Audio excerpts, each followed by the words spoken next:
Bhavesh જીલિયાના farm પર તંત્રનું bulldozer action.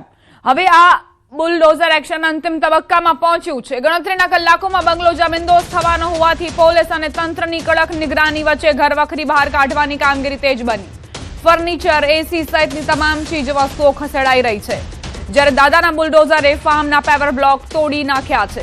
ઉપરથી આદેશ મળતા જ સમગ્ર વિસ્તારમાં ભારે ચહેલ પહેલ જોવા મળી રહી છે। જીલિયા ફાર્મમાં કુખ્યાત ભાવેશ રબારી સામે તંત્રની સતત કાર્યવાહી, બુલડોઝર એક્શન તેજ। પોલીસ પર હુમલાના મામલા બાદ સતત બીજા દિવસે આ કાર્યવાહી।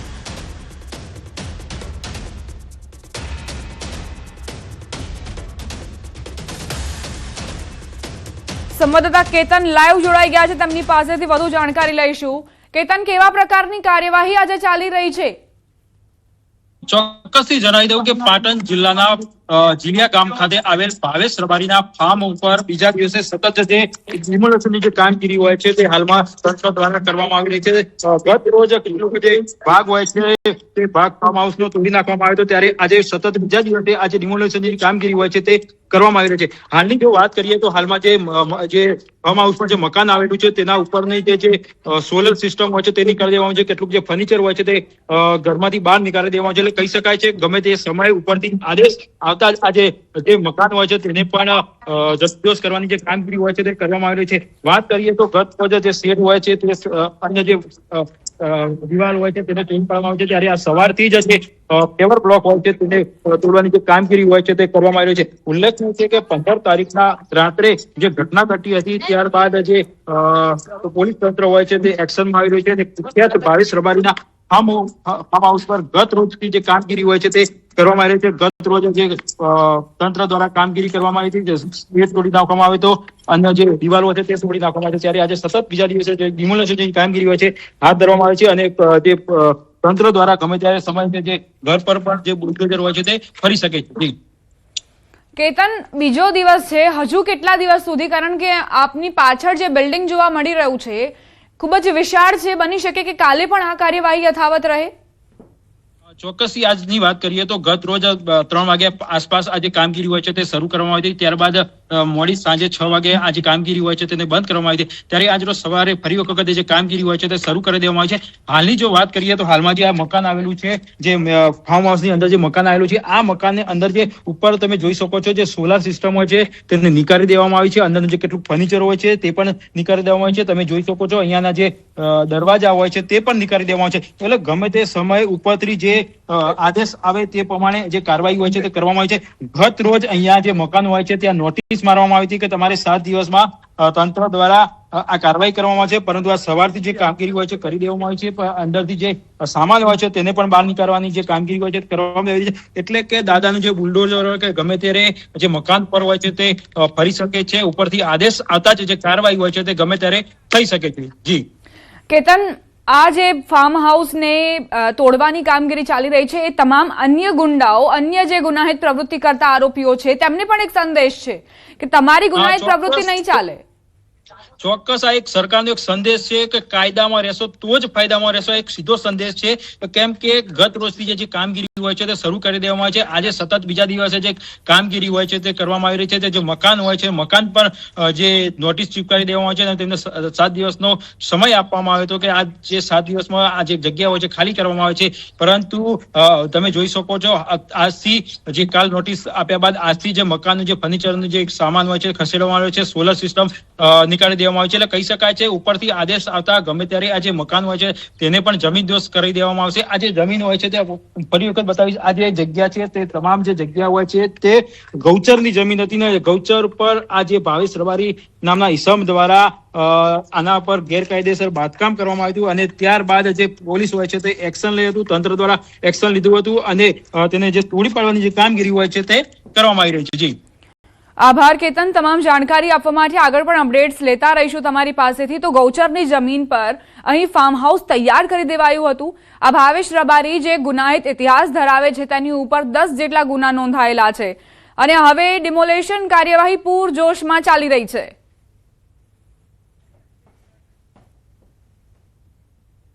હવે આગળ વાત માવઠાની।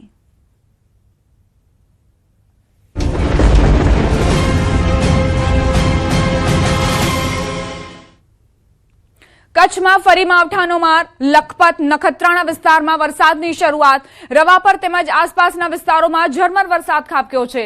નખત્રાણા વિસ્તારમાં દેવીસર, લાખિયા વીર, ચાવડકા, વિથોણ, રસલિયા તેમજ આસપાસના વિસ્તારમાં ઝરમર વરસાદથી ખેડૂતોને ભારે નુકસાનની ભીતિ.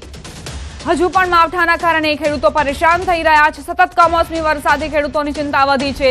પાકને આ વરસાદ ખૂબ જ નુકસાન પહોંચાડશે. અલગ અલગ જે વિસ્તારો છે ત્યાંથી આ સમાચાર પ્રાપ્ત થઈ રહ્યા છે, જ્યાં દેવીસર, લાખિયાવીરા, ચાવડકા, વિથોણ, રસલિયા સહિતના આસપાસના જે વિસ્તારો છે તે પ્રભાવિત થયા છે. હવે આ માવઠું રોકાય તેવી ખેડૂતો પ્રાર્થના કરી રહ્યા છે. માર્ચની શરૂઆતમાં જ્યાં ઉનાળાની અસરો જોવા મળી હતી તે વચ્ચે આ માવઠાના કારણે લોકોને મિશ્ર ઋતુનો અહેસાસ થઈ રહ્યો છે. બીજી તરફ ખેડૂતો પણ ચિંતામાં મુકાયા છે. હવે આ માવઠું રોકાય તેવી પ્રાર્થના ખેડૂતો કરી રહ્યા છે. હવામાન વિભાગની આગાહીની વાત કરી લઈએ. હવે 21 માર્ચથી 26 માર્ચ માટેની આ આગાહી છે. હવામાન શુષ્ક રહેવાની આગાહી હવામાન વિભાગે વ્યક્ત કરી છે. લઘુત્તમ તાપમાનમાં 2 થી 3 ડિગ્રી વધારો થશે.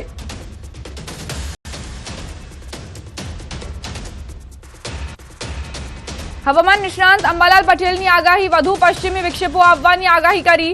એપ્રિલ માસમાં પશ્ચિમી વિક્ષેપો વધુ આવવાની શક્યતા. 25મી માર્ચે પશ્ચિમી વિક્ષેપ આવશે. માર્ચના અંતથી એપ્રિલની શરૂઆત સુધી વિક્ષેપો ગરમી ઘટી રહી છે તે યોગ્ય કહેવાય નહીં. એપ્રિલમાં ઉષ્ણ તાપમાન વધવું જરૂરી છે. 21 से लेकर 26 मार्च तक, और जो उच्चतम तापमान है इसमें ग्रेजुअल राइज रहेगा. 3 से 5 डिग्री सेंटीग्रेड टेम्परेचर फिर राइज रहेगा अगले 4 दिन तक. उसके आगे कोई बड़ा बदलाव नहीं रहेगा. और लघुत्तम तापमान में अगले 4 दिन 2 से 3 डिग्री सेंटीग्रेड टेम्परेचर बढ़तर रहेगा. इसमें उसका आगे कोई बड़ा बदलाव नहीं रहेगा. બીજો 25મી માર્ચ આસપાસ આવવાની શક્યતા રહેશે. ત્યારબાદ આ માર્ચના અંતથી એપ્રિલની શરૂઆતમાં આવવાની શક્યતા રહેશે. એપ્રિલ માસમાં પણ 25 વધારે આવવાની શક્યતા રહેશે. પણ હરકત એ છે કે હમણાં હવામાન ઠરી રહ્યું છે. લગભગ ઉષ્ણ તાપમાનમાં ઘટાડો થયો છે, જે માર્ચના અંતમાં 40-41 ડિગ્રી સેલ્સિયસ ઉષ્ણ તાપમાન રહેવાની શક્યતા હતી. એપ્રિલમાં તો ઉષ્ણ તાપમાન વધવું જ જોઈએ. ગંગા જમનાના મેદાન તપવાનું જોઈએ. એટલે એક પછી એક 25 વિક્ષેપ આવતા હજુ લગભગ 3 થી 4 25 વિક્ષેપ આવવાની શક્યતા છે. તો હવામાન ઠરી જતું હોય છે, જેની સીધી અસર મોસમ ઉપર થવાની શક્યતા રહેતી હોય છે. મોસમમાં કંઈક ઉષ્ણ તાપમાન ઘટી રહ્યું છે, એટલે ગરમી ઘટી રહી છે તે યોગ્ય કહેવાય નહીં. રાજ્યમાં 3 દિવસ પડેલા કમોસમી વરસાદ અને વાવાઝોડાના કારણે ખેડૂતોને ભારે નુકસાન. રાજ્યના કૃષિ મંત્રી જીતુ વાઘાણીનું નિવેદન. અમુક વિસ્તારમાં ભારે પવન ફૂંકાયો અને વરસાદ પડ્યો છે. અસરગ્રસ્ત તાલુકા અને ગામોમાં પ્રાથમિક રિપોર્ટ મંગાવવામાં આવ્યો છે. પ્રાથમિક રિપોર્ટ આવ્યા બાદ સર્વે શરૂ કરાશે. ક્લાઇમેટ ચેન્જનો ભોગ ખેડૂતો બની રહ્યા છે.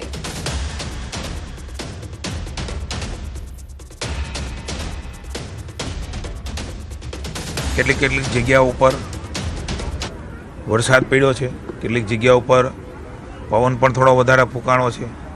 પ્રાઇમરી રિપોર્ટ અમે મંગાવી રહ્યા છીએ. કેટલાક તાલુકામાં, કેટલાક ગામોની અંદર આ પ્રકારની અસરો અને કેટલું નુકસાન થયું છે પ્રાઇમરી પ્રાથમિક સર્વેના આધાર ઉપર આગળ ઉપર નક્કી થાય. સમાચાર. કચ્છથી ગેસ લીકેજથી આગ લાગી. 2 લોકો દાઝ્યા. ગાંધીધામના અંતરજાળ વિસ્તારના ઘરમાં આગ લાગી. ઘર વખરીનો સામાન બળીને ખાખ થયો. ફાયર વિભાગની ટીમે આગ પર કાબુ મેળવ્યો છે. કચ્છના ગાંધીધામમાં આ દુર્ઘટના બની કે જ્યાં ગેસ લીકેજના કારણે આગનો બનાવ બન્યો છે. 2 લોકો જેમાં દાઝ્યા છે. ગાંધીધામના અંતરજાળ વિસ્તારની આ ઘટના. ઘરમાં આગ લાગી. ઘર વખરીનો સામાન બળીને ખાખ થઈ ચૂક્યો છે. ફાયર વિભાગની ટીમોએ આગ પર નિયંત્રણ મેળવી લીધો છે.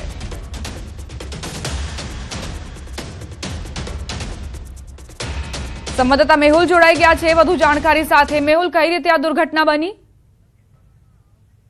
ફરી એક વખત અમારા સંવાદદાતાનો સંપર્ક સાધવાનો પ્રયત્ન કરીશું.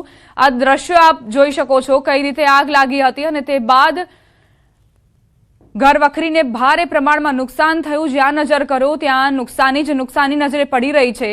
ઘર માલિકને પણ મોટા પ્રમાણમાં નુકસાન થયું છે. ગેસ લીકેજના કારણે આગ લાગી હતી, જેમાં 2 વ્યક્તિ દાઝ્યાના સમાચાર. સંવાદદાતા મેહુલ જોડાઈ ગયા છે વધુ જાણકારી સાથે. મેહુલ, શું સ્થિતિ આ ઘરની અને કેવી રીતે આગ લાગી? જી, ચોક્કસથી વાત કરવામાં આવે તો ગાંધીધામના અંતરજાળ વિસ્તારમાં ગેસ લીકેજ થવાના કારણે આગ લાગી હોવાનું સામે આવ્યું છે.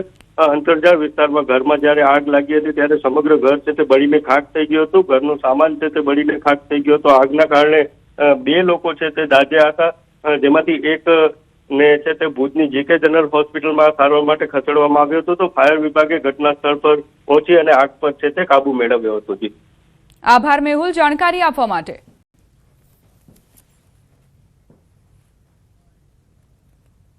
બોટાદમાં ફટાકડાની ફેક્ટરીમાં આગ, એકનું મોત, 2 ગંભીર રીતે ઘાયલ. બરવાડા તાલુકાના બેલા ટીમ્બલા ગામ વચ્ચે વાડી વિસ્તારમાં આવેલ છે ફટાકડા ફેક્ટરી. પ્રાથમિક માહિતી અનુસાર ફટાકડા ફેક્ટરીના એક રૂમમાં કાચું રો મટીરિયલ ભરેલ હતું. તેમાં આગ લાગી. ભીષણ આગ લાગવાની સાથે ધડાકા સાથે બ્લાસ્ટ થયો હતો. બ્લાસ્ટમાં કારખાનાના માલિક સહિત 3 પુરુષો ગંભીર રીતે ઇજાગ્રસ્ત થયા હતા, જેમાં એક મજૂરનું ઘટના સ્થળે જ મોત નીપજ્યું, જ્યારે ફેક્ટરી માલિક અને અન્ય એક મજૂર ગંભીર રીતે ઇજાગ્રસ્ત થતા સારવાર માટે ખસેડાયા. 108 એમ્બ્યુલન્સ મારફતે બોટાદ ખાતે સારવાર માટે ખસેડાયા. બ્લાસ્ટ એટલો ખતરનાક હતો કે ઇજાગ્રસ્તોના શરીરના અંગો દૂર ખેતરમાં જઈને પડ્યા, જ્યારે ફેક્ટરીના પતરા 100 મીટર દૂર જઈ પડ્યા. બરવાડા પોલીસે ત્વરિત ઘટના સ્થળે પહોંચી ફાયર એક્સટિંગ્યુશરનો મારો ચલાવી આગ પર કાબુ મેળવ્યો છે.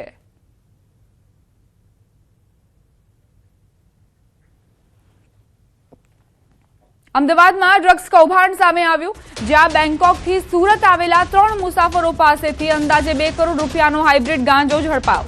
નિખિલ અને રાધે નામના મુસાફરોની પૂછપરછ દરમિયાન હરજીત નામનો વધુ એક આરોપી ઝડપાયો હતો. તપાસમાં સામે આવ્યું છે કે આરોપીઓ દિલ્હી અને ઉત્તર પ્રદેશના છે અને તેઓ ફ્લાઇટમાં ખાલી સીટ પર બિનવારસી રીતે ગાંજો મૂકી દેવાની નવી પદ્ધતિ અપનાવતા હતા. ફ્લાઇટમાં બિનવારસી ગાંજો મૂકી દેવાના કિસ્સાઓ વધી રહ્યા છે.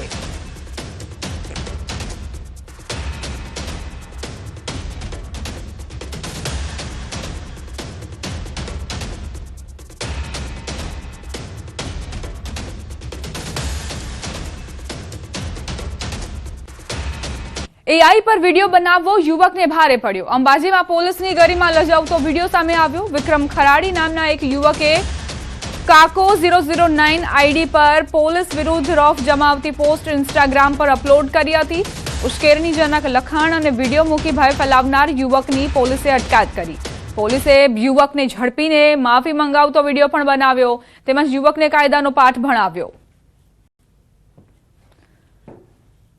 કઈ રીતે યુવકે એઆઈ વિડીયો બનાવ્યો હતો તે આપ જુઓ.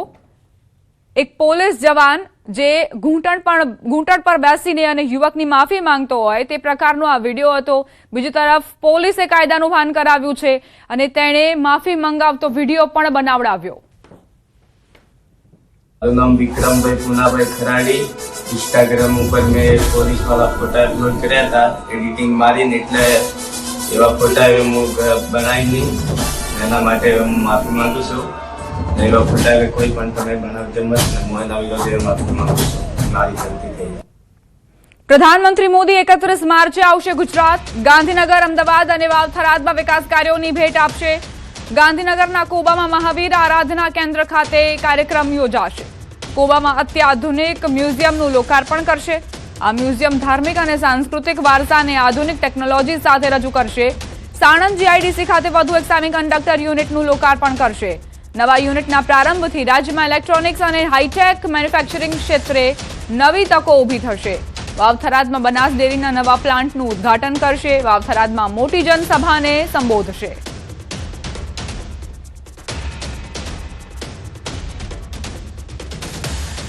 સ્થાનિક સ્વરાજની ચૂંટણીને લઈને મોટા સમાચાર. 26 માર્ચથી 4 એપ્રિલ વચ્ચે જાહેરનામું શક્ય. એપ્રિલમાં તબક્કાવાર મતદાનની સંભાવના. 15 કોર્પોરેશન, 84 પાલિકા અને પંચાયતની ચૂંટણી થશે. જાહેરાત સાથે આચારસંહિતા અમલમાં આવશે. રાજ્યમાં રાજકીય ગરમાવો વધ્યો છે. 15 મહાનગરપાલિકા, 84 પાલિકા અને પંચાયતની ચૂંટણી થશે. જાહેરાત સાથે જ આચારસંહિતા અમલમાં આવશે. 26 માર્ચથી 4 એપ્રિલ વચ્ચે આ જાહેરનામું શક્ય છે. એપ્રિલમાં તબક્કાવાર મતદાનની સંભાવનાઓ પણ સેવાઈ રહી છે.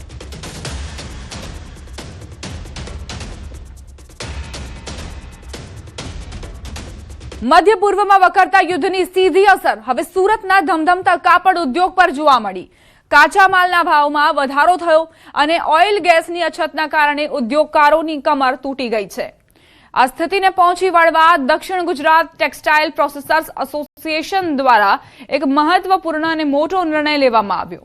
શહેરની અંદાજે 400 જેટલી કાપડ મિલો હવે સપ્તાહમાં 2 દિવસ સત્તાવાર રીતે બંધ પાડશે. જેને લઈ ન્યૂઝ 18ની ટીમે દક્ષિણ ગુજરાત ટેક્સટાઇલ પ્રોસેસર્સ એસોસિએશનના પ્રમુખ જીતેન્દ્ર વખારિયા સાથે વાતચીત કરી. ઈરાન અને ઇઝરાયલમાં યુદ્ધ જેવી સ્થિતિ ચાલી રહી છે, તેની સીધી અસર હવે સુરતના કાપડ ઉદ્યોગ પર જોવા મળી રહી છે. કારણ કે કાપડ ઉદ્યોગ એ પેટ્રોલિયમ પેદાશમાંથી બનતી વસ્તુ છે, તેનો ભાવ વધી રહ્યા છે. બીજી બાજુ ગેસની અછત છે, કોલસો મોંઘો થઈ રહ્યો છે, જેને લઈને પ્રોસેસિંગ હાઉસ હવે અઠવાડિયામાં 2 દિવસ બંધ કરવાનો નિર્ણય કર્યો છે. આપણી સાથે પ્રોસેસિંગ હાઉસના પ્રમુખ જીતુભાઈ વખારિયા છે. આપણે સીધા વાત કરીએ. જીતુભાઈ, એવી તો શું સ્થિતિ કે 2 દિવસ ઉદ્યોગો બંધ? હાલમાં જે રીતની પરિસ્થિતિ છે, એક તો જે કાપડ બજારમાં અચાનક મંદી આવી છે, બીજી વસ્તુ એ છે કે જે કોલસો છે એ કોલસાના ભાવ વધી ગયા છે. બીજી વસ્તુ એની પાછળ કે કોલસો આજે અવેલેબલ નથી. ઘણી વખત જેના માનો કે દોરા કે ડબલ ભાવે પણ આજે કોલસો અવેલેબલ નથી. એ બીજી મોટા મોટી તકલીફ છે. ત્રીજી વસ્તુ અમારે એમ હતું કે ગુજરાત સરકારનું જે ગુજરાત જીએમડીસી છે, ગુજરાત મિનરલ ડેવલપમેન્ટ કોર્પોરેશન, તો તેને હશે અમે જો લિગ્નાઇટને માટે અમે આશા રાખેલી હતી ને એ લોકોએ અમને કહ્યું કે અમે સહકાર આપશું, પણ જે રીતે લિગ્નાઇટનો પુરવઠો આવવો જોઈએ એ લિગ્નાઇટ પણ આવતો નથી. હવે કોલસા વગર કોઈ પણ ફેક્ટરી ચાલી શકે એમ નથી. બીજા બધા તો અનેક કારણો છે, પણ જો કોલસો જ જો લિમિટેડ હશે ને પછી કોઈ પણ ભાવે લેવાનું હોય, આ બાજુ બજારમાં માલ ન્યૂઝ કાઢો, તો એવા સંજોગોમાં અમે લોકોએ હજુ આ ટેમ્પરરી ડિસિઝન લીધું છે. મૂળ અમે સોમવારે 4 વાગે સાઉથ ગુજરાત પ્રોસેસર્સ એસોસિએશનની ઓફિસમાં અમે બીજા અન્ય વિસ્તારના સિટીના છે, પલસાના છે, કડોદરા છે, સચિન છે, પાંડેસરા છે, બધા ડાઇંગ હાઉસો ભેગા થઈને એક નક્કી એવું કરવા માંગે છે કે ટોકન જો બધા જ આવી રીતે કરે એના કરતાં બધા જો સામૂહિક બંધ રાખે તો જે બીજી બધી કોસ્ટો લાગે છે કે કોમન એફ્લુઅન્ટ ટ્રીટમેન્ટ પ્લાન છે, પાણીનું એ છે, તો એ બધું વ્યવસ્થિત મેનેજ પણ થાય અને ઉદ્યોગની 2 દિવસ રજા રહેવાથી આમાં કોસ્ટ પણ ઘટે. ત્રીજી વસ્તુ જે મોટામાં મોટી છે કે લેબરો પલાયન નહીં થઈ જાય એને માટે દરેક ફેક્ટરીએ લગભગ ઘણી બધી ફેક્ટરીઓ પોતાની ફેક્ટરીમાં કિચન ચાલુ કરી દીધું છે ટેમ્પરરી ને 70 રૂપિયા 80 રૂપિયા સુધીનો ડીશનો ભાવ છે. એટલે અમે લોકોએ બધા નામના મેમ્બરોને કહું છે કે માત્ર લેબરનું બરાબર ધ્યાન રાખો. માર્કેટમાં એ મંદી છે એટલે ઓવરઓલ સિનેરીઓ જોઈએ તો દરેક તરફથી કોઈ એવા આશાના કે સારા ચિહ્નો દેખાતા નથી. એટલે આ ટ્રાયલ પૂરતું અમે બંધ કરવાનો વિચાર કરીએ છીએ. બિલકુલ, આ હતા જીતુભાઈ વખારિયા. તેમનું સીધું કહેવું છે કે પેટ્રોલિયમ પેદાશથી બનતું યાન કે જેના ભાવ આસમાને પહોંચ્યા છે, જેને લઈને ગ્રે કપડું નથી બનતું, એટલે જોઈએ એવું ગ્રે કપડું મિલોમાં નથી આવતું. બીજી બાજુ કોલસાના ભાવ ડબલ થઈ ગયા છે, ગેસની અછત છે અને ખાસ કરીને કારીગરો શ્રમિક વર્ગને ગેસની અછતને લઈને વતન તરફ પલાયન કરી, એટલે કે તમામ મુદ્દાઓને ધ્યાનમાં રાખી 2 દિવસ જો પ્રોસેસિંગ હાઉસ બંધ રહેશે તો કહી શકાય કોસ્ટિંગ બી નીચે આવશે અને શ્રમિકો પલાયન નહીં કરે, તેને લઈને આ નિર્ણય લેવામાં આવ્યો છે. પણ સીધી રીતે જોઈએ તો યુદ્ધની અસર ટેક્સટાઇલ ઉદ્યોગ પર જોવા મળી રહી છે. કેમેરામેન જીગર ગુગલ સાથે કૃતેશ પટેલ, ન્યૂઝ 18 ગુજરાતી, સુરત. યુદ્ધની સ્થિતિમાં પ્રીમિયમ પેટ્રોલના ભાવમાં ₹2.09 વધારો થયો છે, જેને લઈને સુરતમાં લોકોમાં સંતોષ જોવા મળ્યો. સ્થાનિક લોકોનું કહેવું છે કે સતત વધતી મોંઘવારીમાં પેટ્રોલના ભાવમાં વધારો ન હોવો જોઈએ. એક તરફ રોજબરોજ મોંઘવારી વધી રહી છે, બીજી તરફ પેટ્રોલના ભાવમાં સતત વધારો થતા સામાન્ય લોકોની ચિંતા વધી રહી છે.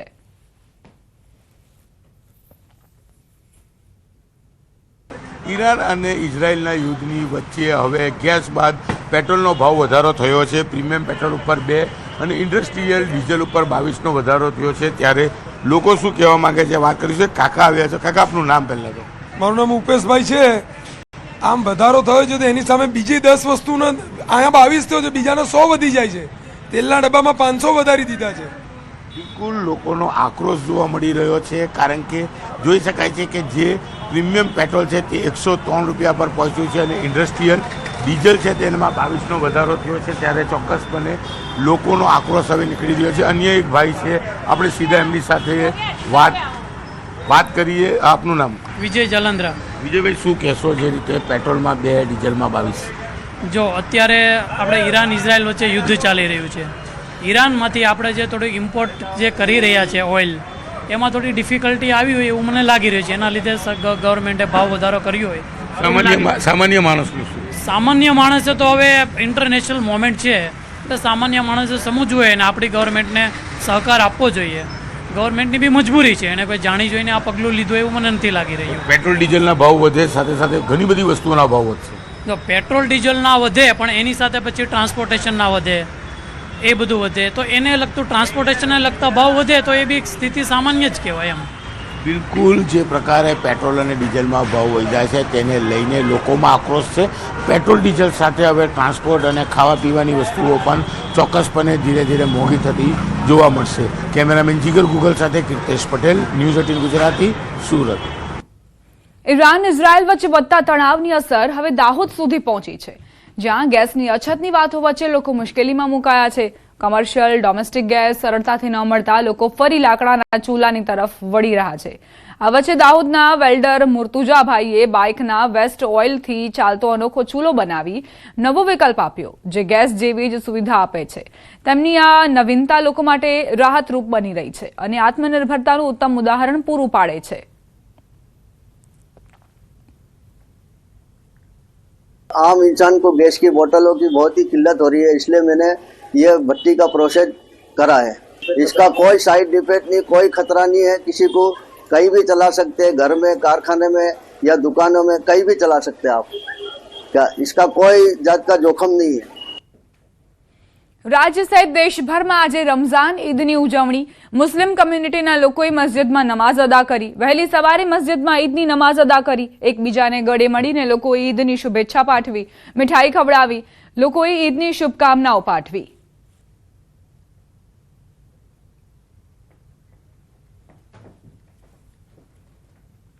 ગુજરાત વિદ્યાપીઠનો વર્ષ 2026 માટે પ્રવેશ કાર્યક્રમ જાહેર કરાયો. 8 સ્નાતક, 20 અનુસ્નાતક, 1 અનુસ્નાતક ડિપ્લોમા, 16 વિષયોમાં પીએચડી અભ્યાસક્રમ સહિત કુલ 1246 જેટલી બેઠક માટે પ્રવેશ કાર્યવાહી હાથ ધરાશે.